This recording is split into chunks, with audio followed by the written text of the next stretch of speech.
Drake has some famous friends, and some of those famous friends are basketball players. Specifically, Drake is friends with players such as Kyle Lowry, LeBron James, Steph Curry, and many others.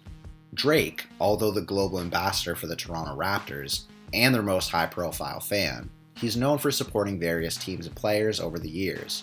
As some would say, he's a bandwagoner. One of the most identifiable examples of Drake being a bandwagon fan was during the 2013 NBA playoffs, where Drake was heavily supporting the Miami Heat. Now, some could say that this was Drake being a bandwagon fan. I would argue that his support for the team came from more of a place of friendship, as Drake has a couple of good friends that were on the 2013 Miami Heat team. Looking at the big three of the Heat, it seemed as though Drake was friends with all of them. The leader of that team, LeBron James, is a very good friend of Drake's, as they've been seen partying together in the past and have publicly talked about their friendship.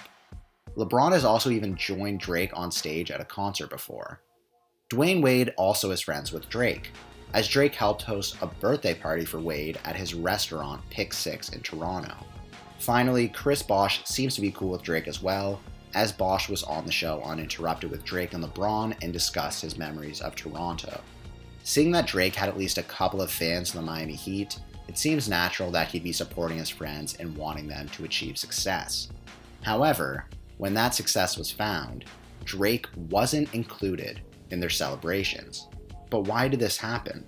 After the Miami Heat won the title and they had all their initial celebrations on the court, the team went back to the locker room, which is usually the part where champagne bottles start getting popped.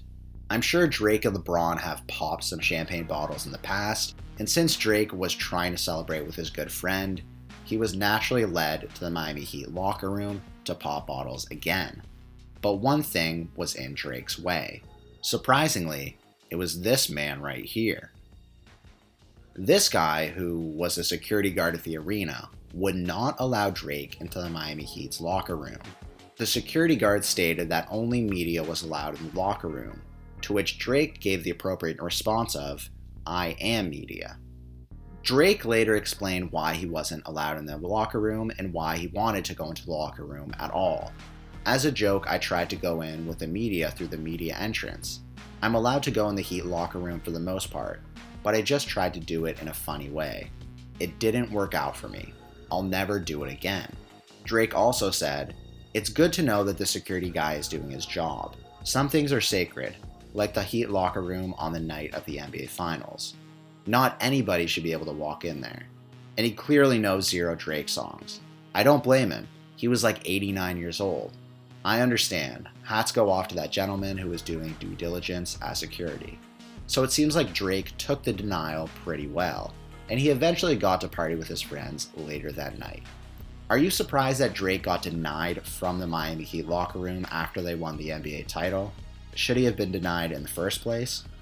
Let me know what you think in the comments section, and remember to like this video and subscribe to the channel to show your support. Thanks for watching.